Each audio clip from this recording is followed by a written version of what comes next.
having a sole proprietorship, that's good for like 12-year-old kids mowing grass. Like I've been on Reddit and seeing these Reddit threads like, why do you ever need an LLC? I don't know, because you're an adult, like, and you want to run a real business and look like you're running a real business.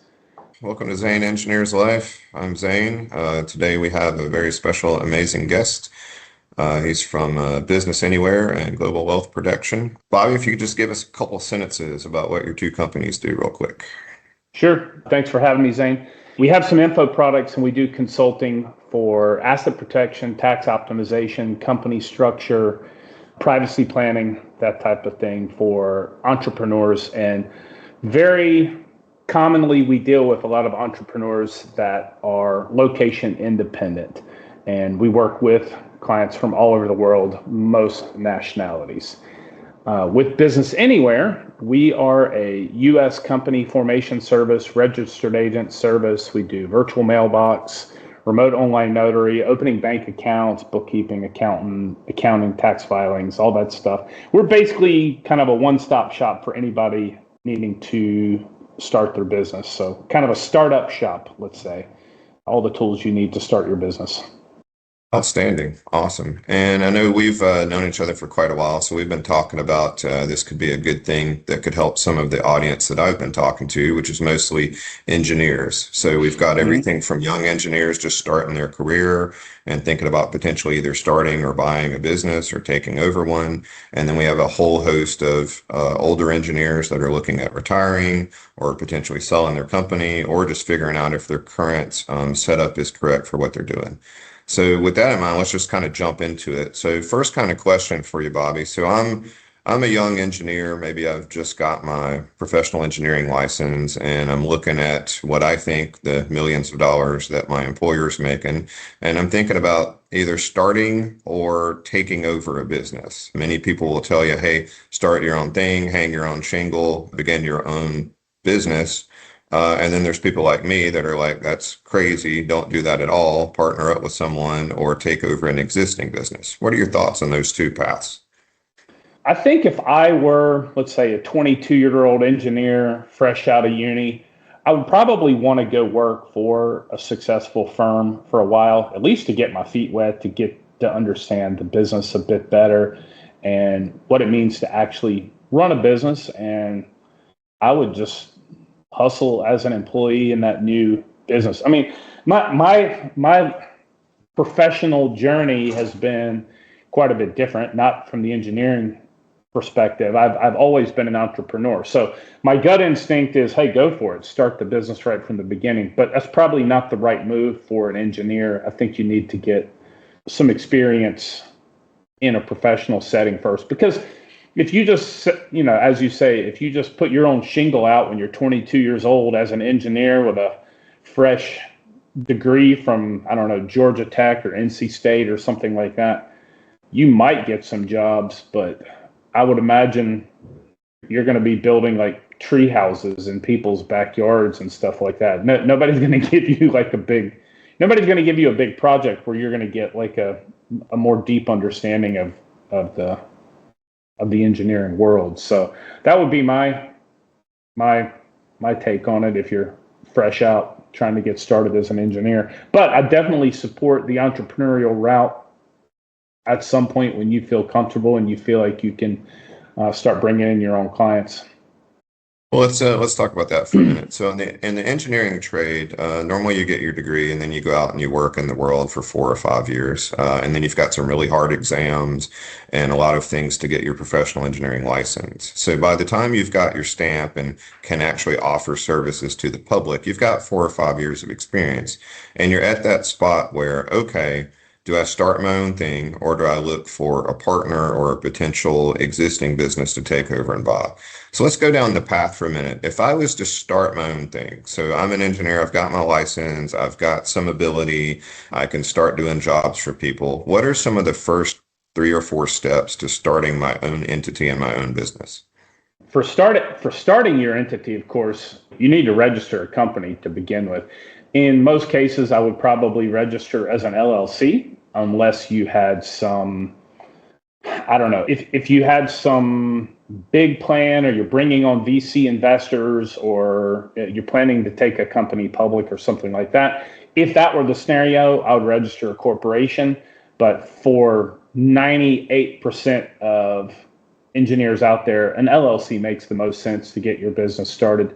Eventually, you probably want to do an S Corp tax election once you, let's say, get over the hump. You're making, let's say 70, 80, 90,000 net, like net taxable, 70, 80, 90 grand. You probably want to do an S Corp tax election. I do not recommend an S Corp tax election until you get to that point, because it's going to be a hassle. It costs you probably more money than it's worth, especially when you're first starting out. It's not really worth the hassle. It's going to cost you too much money. It's going to be a distraction from operating your business, because it adds a layer of complexity and compliance that you don't really want to mess with early on in the business.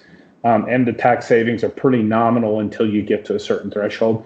But that would be my first steps to getting the business going. And then, as you mentioned, you get your stamp, get your licensing set up, and just like any other business, how do you eat an elephant? One bite at a time. Go get that first client and keep asking for referrals and get the next client. That's the path I would take. 100%. And so your business anywhere business, as I understand, is kind of set up for doing some of those first few steps. So maybe Sure. talk me through some of that. So I'm going to start my own LLC. Like, what are some of the first couple of things I need to do? And then us as engineers, if we work under a fictitious entity, even if we use our own name, comma, Inc. or LLC, that's a separate entity, and we end up needing registered agents and things like that. Can you talk me through some of those offerings and things that you might have available to help people in this situation? Yeah, sure. So I'm getting started. I'm a brand new engineer, not brand new. I've got my 5 years under my belt, ready to hang out my own shingle. I want to go register the LLC. You can do it on our site, businessanywhere.io. There's a few things you're going to need. In most cases, I would register the LLC in the state where you work, because you're going to have what's called Nexus in your state. A lot of people, they go online, they go on Reddit, they go on Facebook groups or whatever, and they think, I'm going to register this LLC in Delaware, or I'm going to register it in Wyoming or something like that, thinking they're being clever. The reality is, when you live in the state where you live, you're going to have to register that entity to do business as a foreign entity in your home state anyway, because that's where you're like physically operating your business from. I mean, it's a little bit different if you are, let's say, a digital nomad or an expat doing a software business living in Thailand. You can register it wherever you want. But if you're an engineer living in Iowa, you're going to need to register the business in Iowa, because otherwise you're going to create a lot of headaches for yourself down the road. So step one is register the LLC in your home state. Step two, you need to get an EIN number. EIN stands for Employer Identification Number. That's the tax ID number for your business. That's how your business is identified with the IRS. It is also a requirement for opening bank accounts or merchant processing or any other type of financial account. You can't do anything without it. You will definitely want to have an operating agreement for your LLC. And the simple way I can explain an operating agreement, it is the contractual relationship between you and your own business. So it stipulates a lot of things like, for example, is it a manager-managed LLC? Is it a member-managed LLC? Who has direct control? If you have partners, how are the partners related? Who gets to make all the decisions? Do you have majority vote? Do you have a lot of different things like that? It also stipulates what's the nature of the business, what it does, how to protect members from any liability that may be associated with the business itself. So it helps insulate you as the owner or the member. In LLC language, member is the owner. It helps you as the member of the LLC protect yourself against any activity of the business. So you go design a bridge and the bridge collapses and kills a bunch of people. Yes, your company is going to be on the hook for it, but you don't want to put your family at risk, like your house, your cars, your spouse's life, your kid's life, and stuff like that. So you want to insulate it away from that sort of thing.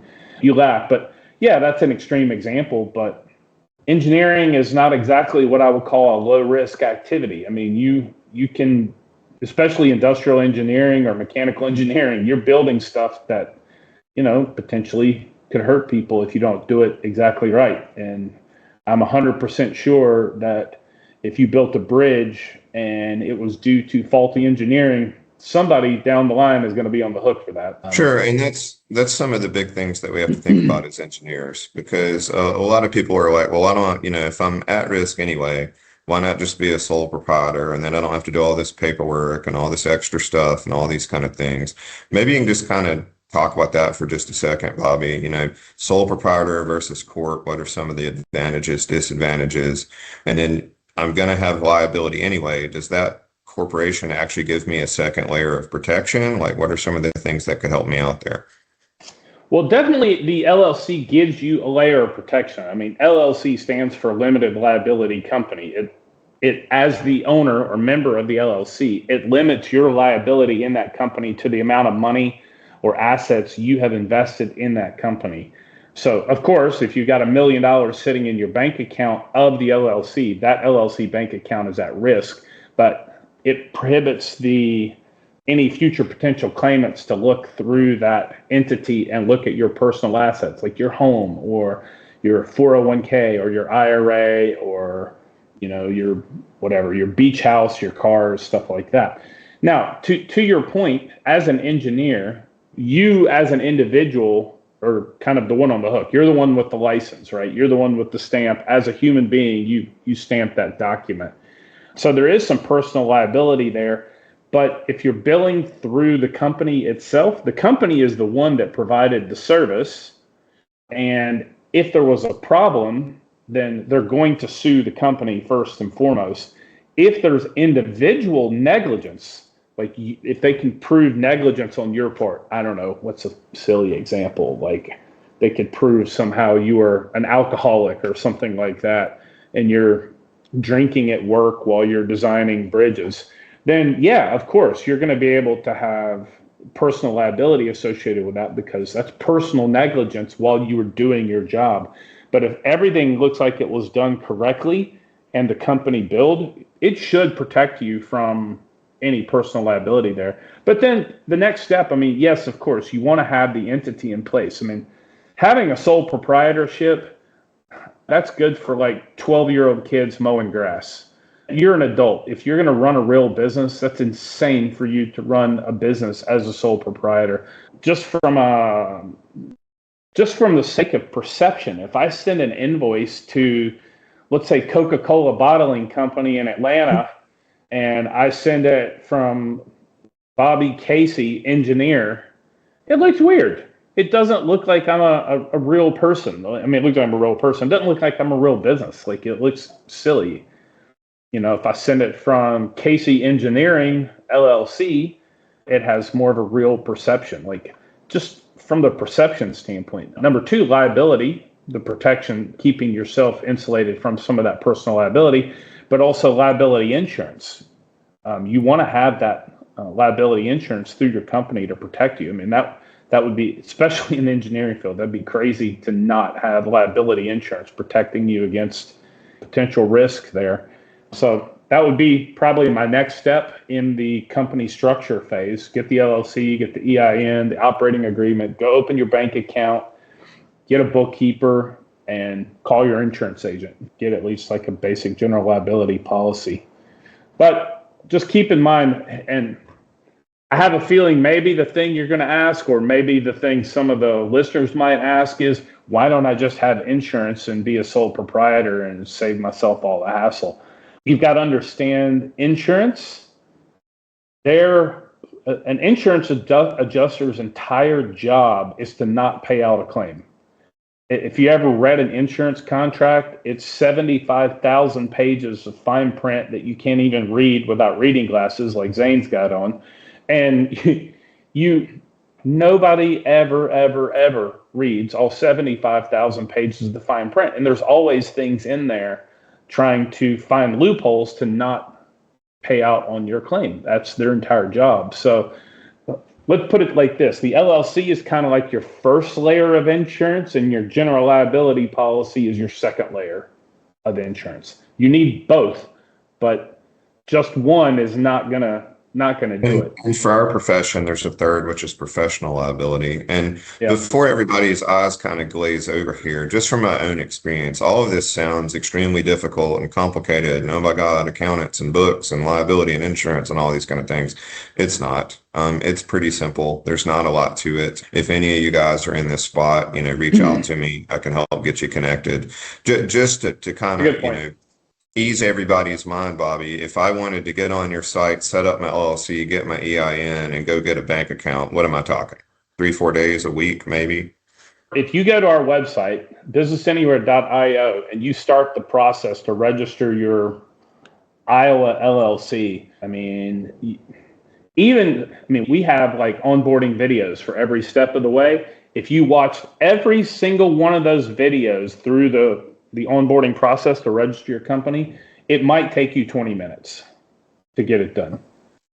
So pretty easy up and going, and then you can get accounting help, you can get insurance help, you can reach out to me and get some ideas. There's not a lot to it. It sounds incredibly difficult, but how many corporations are there in the world? Quite a few. It's been done many times before, and you've got people like Bobby that can help you out. You can get the company, all the structure, like your part of registering the company done in 20 minutes, maybe. Sure. Takes a couple of days for it to be up and running. You open your bank account. Even in our dashboard, you can open a bank account right there in the dashboard. You can even set up bookkeeping and accounting in the dashboard. So you're right. It sounds like overwhelming, especially from somebody who's never done any of the stuff. I don't know. I know how it is. When you think about paperwork stuff, everyone's like, oh, I don't want to touch this paperwork nonsense, but really it's not that complicated. Pick up the phone and call the insurance agent, tell them what you got going on. Let the professionals do their job while you get out there and be an engineer and sell bridges. And it's an important point because people hire you as the engineer to answer, then hire an expert to answer your questions. It's a big thing. All right, so let's move on for a second. So, all right, we've decided we have the opportunity to start our own business and go that route. Well, there's two other routes we might have as an engineer. And if I can just get you to briefly kind of talk through your thoughts, tips and tricks, things to watch out for these two paths.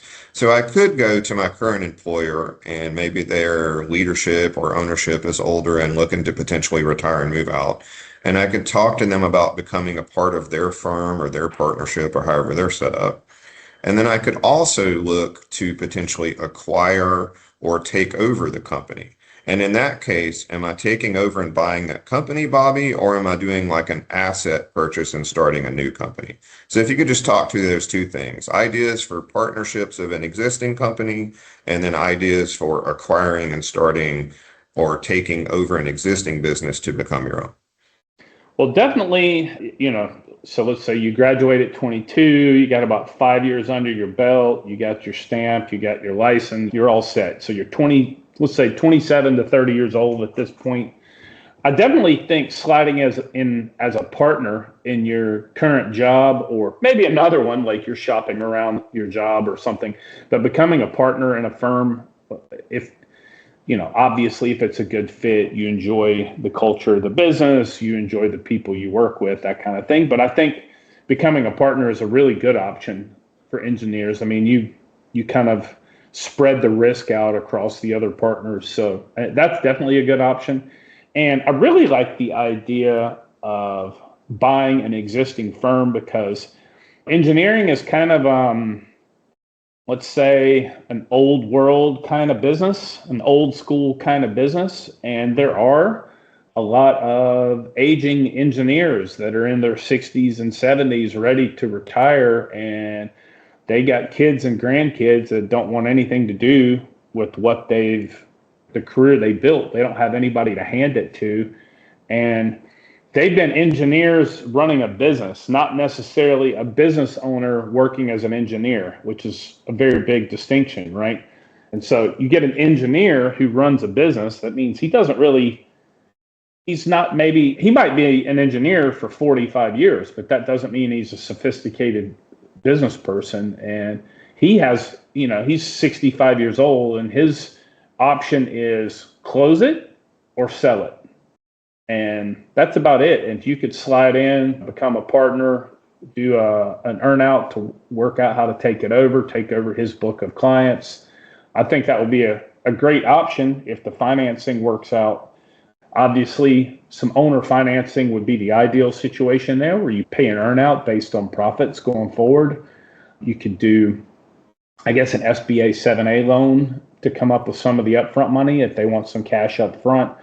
Or you could do the FFF route, the friends, family, and fools route to get money. I mean, that's definitely a good option. And then the option of buying out the business, you basically have two choices. It's what's called a stock sale or an asset purchase. And generally speaking, for most small businesses, you probably want to do an asset purchase. The reason being, so let me clarify the difference between a stock sale and an asset purchase. A stock sale is you have this company and you buy the shares of the company, or if it's an LLC, you buy the membership interest of that company from the existing owner.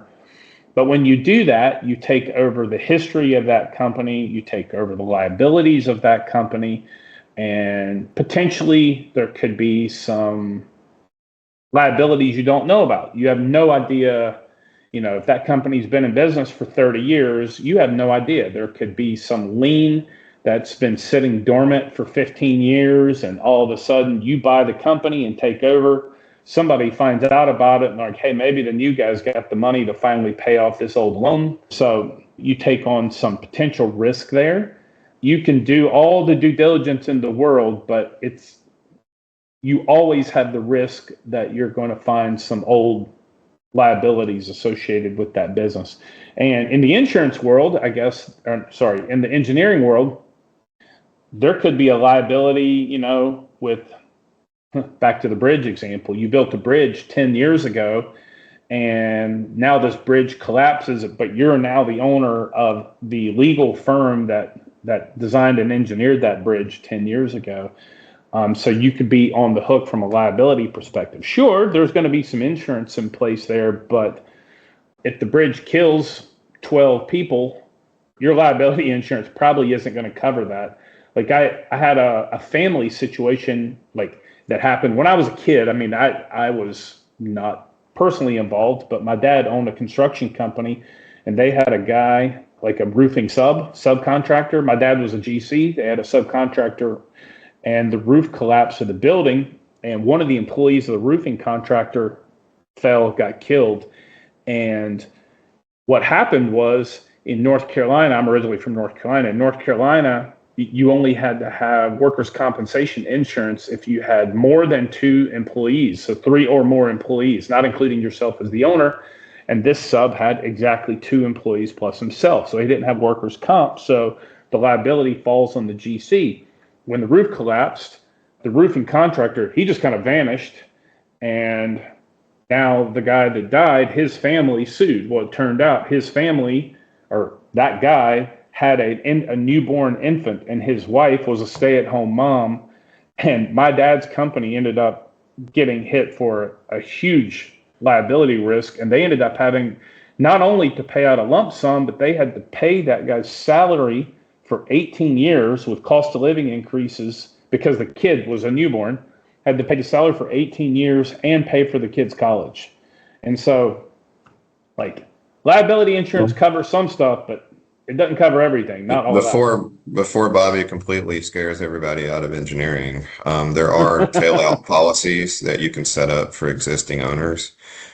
It's just, you're acquiring Casey Engineers and Associates, and now it's Casey Engineering and Associates is the new entity. You can do a quick reskin. You keep all the intellectual property as part of the agreement. You're buying the phone numbers and the sites and all those things, and you just repoint them, change the name ever so slightly, and it's pretty much the same thing. And that's where I was going with this, actually. So that would be if you do a stock purchase where you purchase the shares or the membership interest of the company, you take on some of those scary liabilities that could potentially exist. Or you do an asset purchase where you don't actually purchase the company itself. You create your own new company, a new LLC, and then your contract, you buy the client list, any intellectual property, if there's any trademarks that you might have, any phone numbers, websites, Calculation software, means and methods, staffing, all those kind of things. Yeah, 100%. you buy the asset. So personally, I tend, and I'll kind of do a quick pro and con. Typically, you do a stock sale if the company is huge and not huge, but bigger and has like long-term contracts. Because, like, for example, if it was an engineering firm that was a government contractor, for example, and had like a long-term government contract, you probably want to do a stock sale because getting that government agency to redo those contracts is probably not going to happen. So there's no point. Like, you're going to lose the business if you try to do that. But if it's like your engineering firm, you have clients, but it's not like a long-term contract. You do a job and they need another job a year later, they call you back because you did a good job. So in that case, an asset purchase would make a lot more sense because you have a clean slate. You don't have to worry about any of those old liabilities that are outstanding. Well, and the cool part of this is there's no one right answer because you actually could do both, right? You could start the new entity and start new under it, and then keep the old entity with the contracts and tail it out over time. And then when that contract renewed, go to the new one. So point of all that is there's lots of options for whatever it is you're trying to do. And just like people hire us as engineers, as experts, we can hire experts to help us with that. So kind of moving from that for a minute. So Business Anywhere can help you get your LLC set up. It can be a registered agent if you're needed in other states, like we have to do in engineering when we do COAs or certificates of authorization in those states. So you've got all of that handled. You also can help us with virtual mailboxes if you don't want all the stuff to show up at your house. All those kind of things are under Business Anywhere. But you have another section of business, Global Wealth Protection, where it's a lot of asset protection, entity setup, tax strategy, all those kind of things. So let's go back and try to help out some of these engineers we've now scared with all of these potential, risk and all these kind of things. What are some strategies you can take as a licensed professional who might be personally liable for some things that they do? What are some strategies they could take to protect themselves? I mean, the first one we said was setting up a corporation, so they've got to get through that. Setting up insurance through the corporation, general liability, professional liability, getting through that. But what are some things that you could do personally? Maybe your wife's not a licensed professional. Maybe you could put things in her name. You could scrub your names from the books in all 50 states, but that'd be really hard as an engineer who's licensed in all 50 states to do that, right? But what are some other strategies that you could take to protect yourself?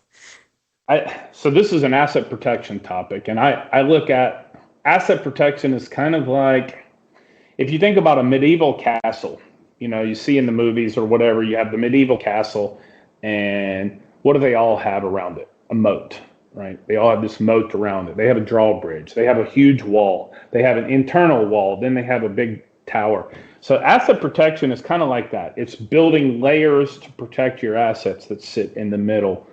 So, for example, one thing is you want to wall off your assets away from your business. So people ask me all the time, like, hey, I want to register an LLC, for example, in my engineering firm, and then I also want to buy some real estate. Can I just buy that property in the name of my existing LLC? You can, legally.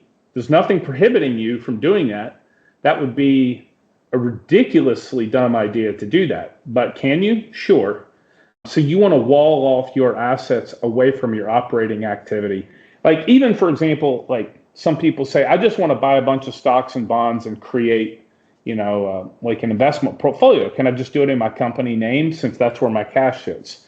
Yes, you can. But if the company gets sued and you got $1 million in your company brokerage account, you just expose that company brokerage account to the liability of the business itself. You'd be much better off if having that brokerage account completely disassociated and walled off from your existing company. For example, I don't recommend owning any assets under any kind in your own name. of nothing should ever be in your own name. And yes, I literally mean everything. I mean your house, your car, your brokerage account, your whatever, like your boat. Like you should not own any of these things in your own name. Like your brokerage account. Create another LLC and you open the brokerage account in the LLC's name. So if your business is ever sued, it's a whole nother business, has no association whatsoever.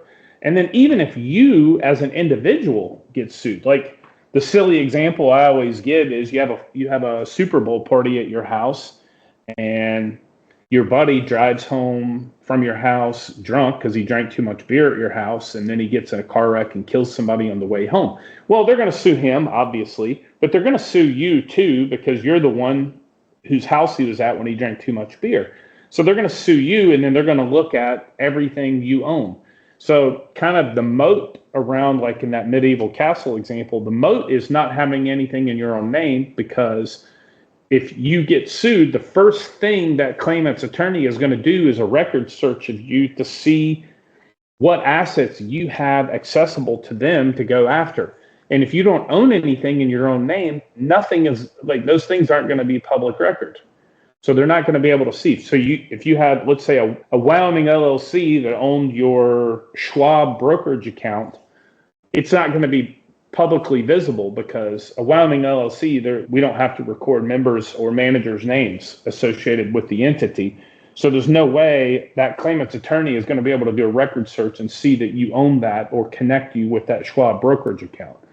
If you own a beach house in Florida, put it in an LLC or a land trust so that in public record, in the Register of Deeds office, that house is not deeded to, entitled to your name, Tom Smith.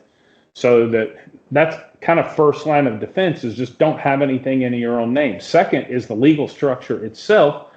So use the legal structure to your advantage to wall you off from the asset itself. So that's like the really basic stuff. That's like, let's call that asset protection 101, is don't own anything in your own name and keep everything in some type of legal entity.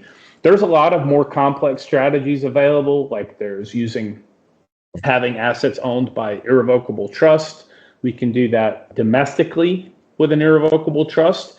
You can go one step further and have that in an offshore irrevocable trust where you're actually arbitraging two legal systems. So you get sued in the US and they find out all of your assets are in a trust in the Caribbean. That jurisdiction in the Caribbean doesn't recognize foreign judgments. So you basically, from a legal perspective, they've completely walled those assets off from any like liability you might have in the US. Now, you got to be careful with that. Like if you go to a bar tomorrow night and you get in a fight with a guy and you beat him up and break his face, and then the next day you call me up and say, I screwed up. Can you help me create a trust? Well, that's going to be a problem because we created the trust after the fact, and that could be considered fraudulent conveyance. So you got to do these things in advance of the activity that caused the liability. And again, before we fearmonger everybody out of the profession again, out of this, our order to go for the young guns, especially, and even the retiring engineers, is set up your entities, make a bunch of money, get going, and then hire a professional like Bobby to come in and build an actual strategy that's set up for just you. Because there is no one size fits all for that. It's very custom, just like your health, your gym, working outs, your company, all of these things are custom. Hire the experts to come in and help you. Just like we're hired to design a machine because we're good at it, hire people that are good at it to set up what you need. I'd take that just one step further, actually, is, because I hear this sometimes, people say, well, I can just go on the Secretary of State website and register the LLC myself. Sure, you can. But there are a lot of nuances to doing that where you can make some mistakes. For example, if you decide, well, I don't want to pay the $150 or $200 a year as a registered agent, so I'll just do this all by myself.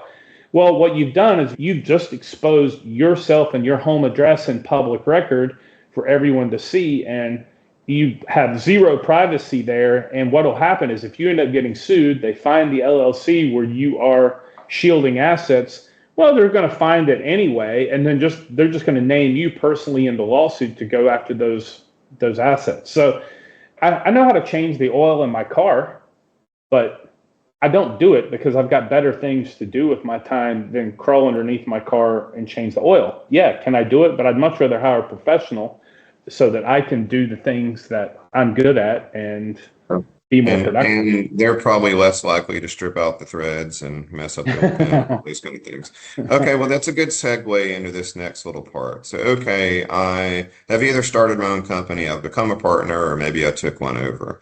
Well, I'm going to be talking a lot to these experts, right? To the accountants, to the insurance agents, to the bankers, to all these kind of people.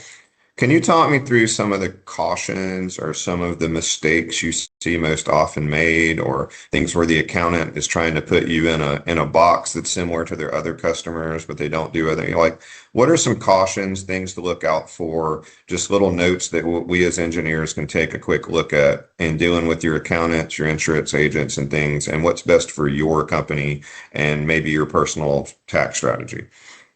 Oh, interesting question. So with insurance agents, the main thing is shop around and do your best to read the fine print because, I mean, again, it's going to be 75,000 pages. I mean, I might be exaggerating a little bit, but I'm not sure. It might not be that much of an exaggeration. But I mean, nowadays, hey, we've got ChatGPT. Drop that insurance contract into ChatGPT and ask it a million questions to see if there's anything that's going to be bad for you. Like, does it prohibit you to do this? What happens if you're doing business in a different state or, whatever? There's a million different things you could start asking ChatGPT. So that does help a lot to analyze contracts. I mean, I use it all the time. I drop contracts in there all the time and ask it questions to analyze the contract for me and find any loopholes that might not be very friendly to my business.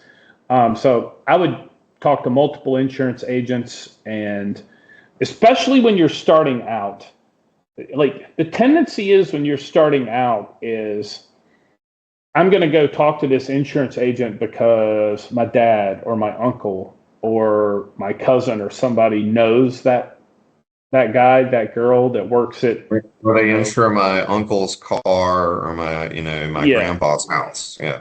And so I'm going to just go talk to that guy because he's friends with my uncle.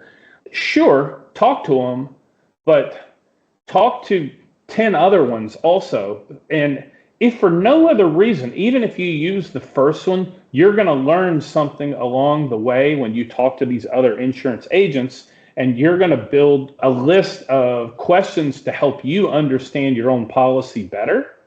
And then you can go back to the uncle's buddy and say, hey, well, what about this and this? So the more you talk to, the more you're going to learn. I think that's really important, especially when you're first starting out, is don't rely on the first person you talk to. Bankers, same thing. You want to open a bank account, for your business, go talk to 2 or 3 banks or 4 banks. Maybe open the account with 2 or 3 or 4 banks and then use them all a little bit for the first few months and then close the ones you don't like. Except for Wells Fargo. Like, don't waste your time going to Wells Fargo. But anyway, sorry. I had to put that one in there. I've got, ask questions is the big thing. Sure, don't rely on what somebody says. From my own experience, accountants often, the big one to look for is, do they handle other engineering, architecture, Yeah, that's a good one. technical type people companies? And if they do, they'll understand some of the nuances. My first accountant, when I was first getting started, tried to put me in a box. I fought back and was like, no, this is how we need to be set up. This is how we need to do, because I had done my research. Like you said, I had talked to other people. I'd looked at engineering companies. And it was funny because about a year and a half later, he came back and said, well, you were right. I was wrong. I was trying to put you in a box and I didn't understand what you did. So that's super key, is just look for ones that have experience in your sector.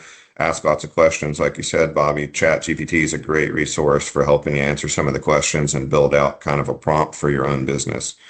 On the accounting, I'll make a note on the accountant as well. I do think it's important, although I specialize in what you're good at and focus your time and energy on the thing you're good at. But when it comes to like critical functions in your business, the most important functions in your business, like accounting, for example, if you're in business, accounting is always one of the biggest functions.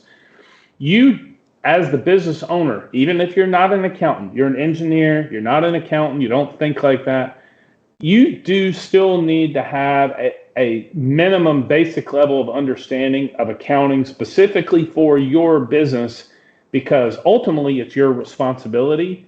And if your accountant screws something up, even, you might say, well, he screwed it up, he messed this thing up, but it's still you're the responsible party there. So you need to have some basic level of understanding there, that if you find errors, you're like, hey, wait a minute. You need to know enough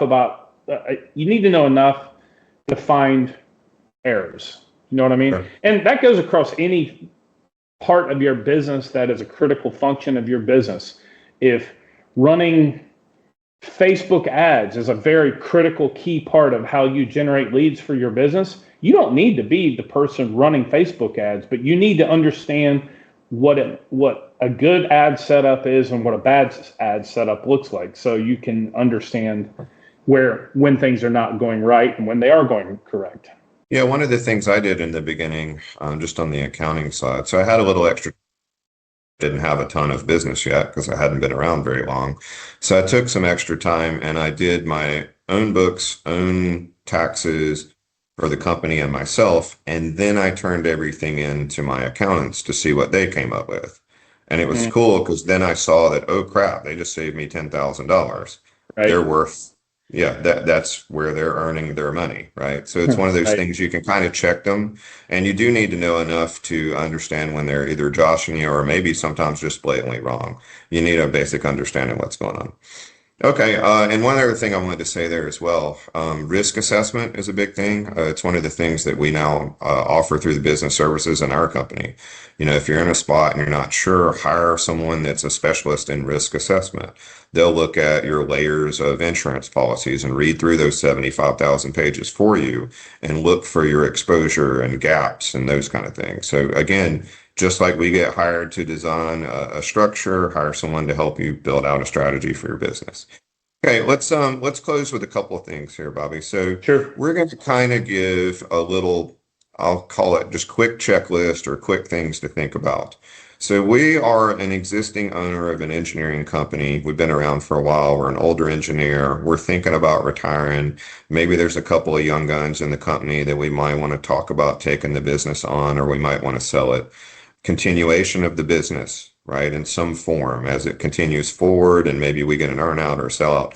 Just what are some things to think about? What are some tips? What are some keywords we might search to kind of start getting some information? What are some thoughts for these older engineers trying to figure out how to continue their business? First of all, you got to understand, if you're, let's say, a 65-year-old engineer and you're trying to sell your firm, you need to have a realistic expectation of what your business is worth. Because if you're an engineer, the work is based on your physical presence, right? Like you don't have, I mean, you might have some systems in place, you might have some junior engineers on staff, but if you just say, I'm going to retire and see what happens, it's probably going to collapse. Like, you need to put a leader in place. So you need to have a realistic expectation. You're not going to sell that thing for, a 20x multiple. So don't tell me, if you're thinking to sell, don't say, well, hey, I'm making $400,000 a year. I want to sell this thing for $16 million. Like, don't be realistic on what you're going to sell it Well, for. I mean, especially if it's a sole proprietorship, you're the only licensed engineer there, and Yeah. all customers call you on your personal phone. Your 400K a year is probably not worth 7x. Yeah, 100%. No, in a scenario like that, if you're a sole prop engineer and you're the one stamping every single thing coming across the table, yeah, there's some value there because you have an existing client base. But if you don't do that anymore, it goes completely to zero. So if you want to sell that business, I wouldn't like. Sure, I would love to get a huge sum of money up front and to walk away from it, but that's not realistic. Like, you're gonna, like realistically speaking, if I were in that scenario, I wouldn't expect anything more than an earnout. Like you might want a big chunk of money up front, but realistically, if you got this new guy coming in to take over, some of your old clients might say, well, I don't know the new guy. Let me find a new engineering firm. So there could be some lost customers. And that new guy coming in, he doesn't want to buy a future revenue stream of a customer that's, 50-50 going to stay or not. So an earnout is really the only realistic way, in my opinion. Maybe a little bit of cash up front, but an earnout is really the only realistic way to sell that kind of business. If you look at it, go ahead. There's big tax implications from that too. A big chunk, Sure. even if you got $1 million up front, that's a hefty tax bill. Whereas you might instead want to get, 100K a year for 12 years, and then some percentage of what the growth might be, and then you might want to stick around for a little while because there's a lot of engineers that want some path to continue the business. They want to see a path for them to get out over the next few years. They want to see a path to earn something for their family to continue. They probably are obligated to try to help their customers keep being able to get engineering from someone, and they probably should help those young guns coming up to get them started. Yeah, rolling over into a mentor role and helping in the transition to make sure that the buyer keeps all those customers. It's kind of it makes sense to do an earnout in that scenario.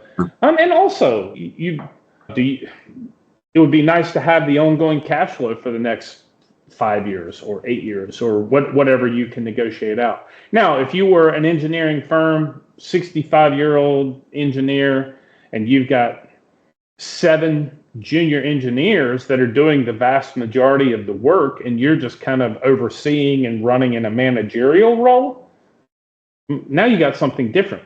That's a completely different scenario. And Well, it's back to, do you have a job or do you have a business? If you have a business, and if you're in that spot now, maybe you're a sole proprietor and you don't have it set up, Built to Sell is a great book to kind of go through starting these corporations now. It's never too late to start setting up an entity and getting it going. If you see yourself wanting to be out in 5, 6, 7 years, now is a great time to get everything started and hit up people like Bobby or me for helping you get on that path so that there is something to pass along, so that there is an entity, so that you do start getting some liability protection. All of these things, it's never too late, right?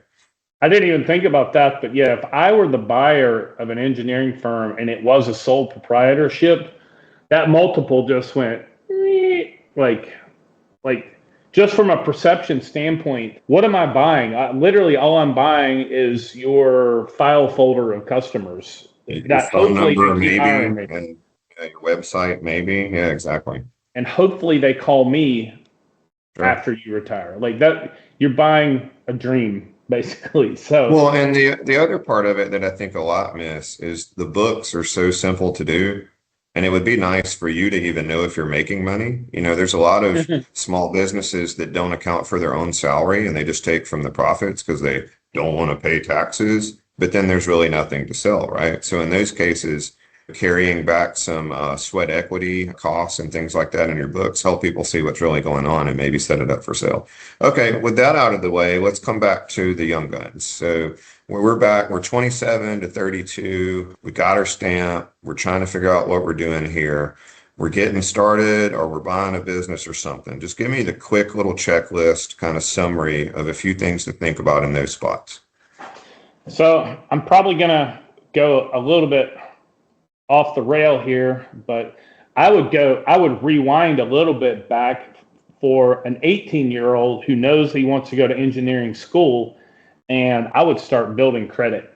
I would be building my credit as quickly as I can, applying for, when you're 18, you always get offered all the BS credit cards that are what do you call them? The secure credit cards, where you have to make a deposit to.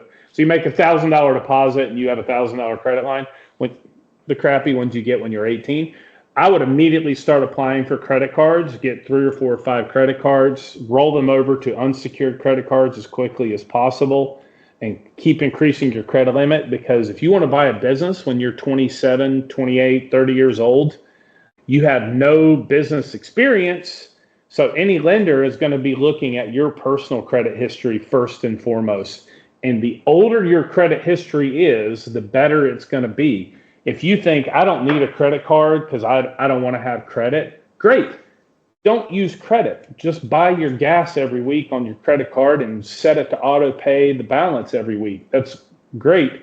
You don't have to have a outstanding balance to have credit cards.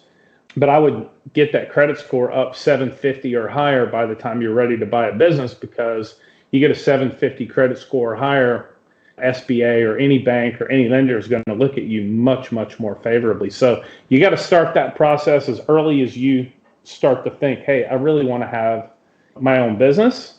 Well, and parents that see this, go ahead and put your 14, 15, 16-year-old on your card as a user, That's true. and you can Yeah, you start can that do even that too. sooner. It's a great piece of advice, Bobby. So keep going. I'm young engineer. I'm looking at either starting or buying a firm. Just a few more tips and tricks. Yeah, so while you're working during, once you get that first job straight out of uni, maximize your investments as much as you can. Like you're on the job path, you're going to have to live frugally. Suck it up for the first few years. You're going to have to live frugally. Resist the urge to graduate college, get the first job, and go out and buy a brand new BMW. Resist that urge, strongly resist that urge, and start saving some money. Put as much as your paycheck, like if you have a regular job and you can contribute to a 401k or something like that, max contribute it so you're going to get the employers matching. Max out your IRA, max out your what is it, HSA, your HSA account, max out your Roth. Do everything you can to, max out a taxable brokerage account, because when you're 22 and you're thinking, let's say 7, 8, 10 years later, you want to buy a business, you're going to need some down payment.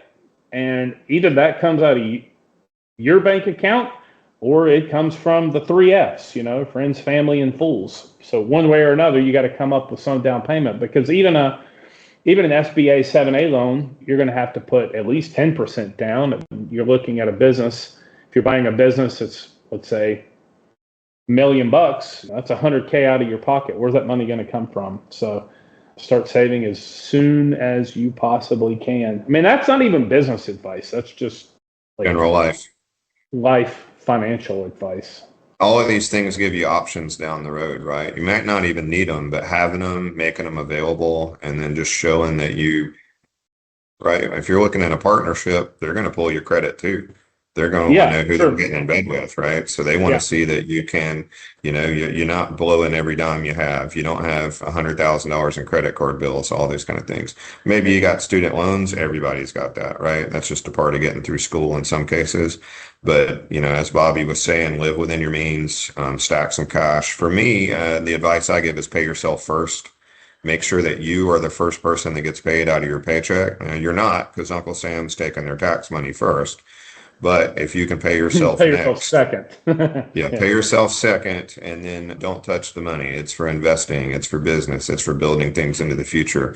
There's going to be a lot of opportunity where these boomer businesses, especially engineering, architecture, and technical firms, don't have a succession plan, and suddenly that engineer is going to pass away, and there's a potential for you to come in and buy something on the cheap that could be a great potential business that already has customers, already has staff, already has things in place, and you could start 20 years already down the line.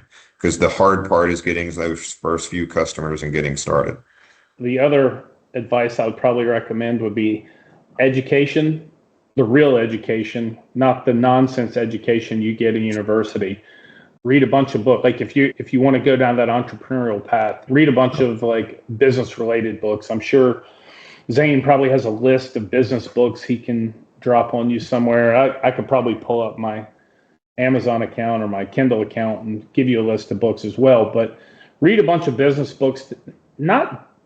Partly it's about learning specific technical things and details, but to me, reading these business books and mindset books, it's more about getting my mind thinking in the right way so that my mind is open to the right opportunities when they present themselves. so that my brain is in a certain kind of path. You know, what's the saying? Gotta go, garbage in, garbage out, good in, good out. If I'm constantly feeding my brain with good books, then my mind's going to be open to opportunities in that way. And then the other thing is that this is especially true for 22-year-olds, but the other thing is, quite honestly, you probably need to upgrade your friends. You are the average of the 5 people you spend the most time with. And if you're still hanging out with your buddies from high school who are not ambitious and driven, who want to go out and get drunk every weekend and go partying and do dumb stuff, it's probably, you're going to be right there with them. You're not going to break the chains of your friend circle. So if you want more, then you need to start finding friends to associate with that have what you want and are doing what you want and are what you want to be. And just to build on that, especially in the technical trades, your 20s are so important. They're so important. Get really good at what you do. Get way far down that curve as fast as you can so you can catch the hockey stick coming up sooner and sooner and sooner. It's so important. Those few minutes in a textbook learning how to get good at what you do versus going out and drinking all night with your buddies. Sure, slip one or two in every here and there. You want to be a human, not a robot, but those hours are super important. You got to get really good at what you do. All right, so great job, Bobby. That was fun. I appreciate your time greatly. Sure. Where Thanks for having can me. people find you and what could they find you for? Just give us a little blurb about your couple of companies. Sure. The one we talked about the most, Business Anywhere. The website's businessanywhere.io. We are basically a platform for everything startup, starting your business, getting the business registered agent service, your mailbox, bank accounts, your bookkeeping, accounting, filings, all that stuff, all your compliance issues. We do fully automated compliance through our software platform. So you can reach us businessanywhere.io. And for those of you that maybe already have money, so if you're the business owner looking to sell your business, you're looking for some estate planning, some asset protection planning, help with selling the business, that type of thing, then that would be globalwealthprotection.com. We do a lot of that stuff there. Sure. And then some other things to help us well in the parts of business. We spun off our marketing company, so Phoenix Technical Marketing is out there to help you get leads and customers and new people in. We have a business services branch of our engineering company that may spin off on its own at some point to help you with risk assessment in your books and all those kind of things. All right, well, we'll close it out. Bobby, I greatly appreciate it. Good news for everyone. Bobby is single, so if you guys know anybody that knows anybody, you can find him on LinkedIn, Instagram, TikTok, YouTube. He's out there pretty much everywhere, looking beautiful all the time. So you guys hit him up. He's a cool dude. Take him out for some tacos and maybe a beverage. Appreciate you, Bobby. Any final thing Zane, you want to throw out there for anybody? Nah, I'm ready for tacos, my man. I'm ready for tacos.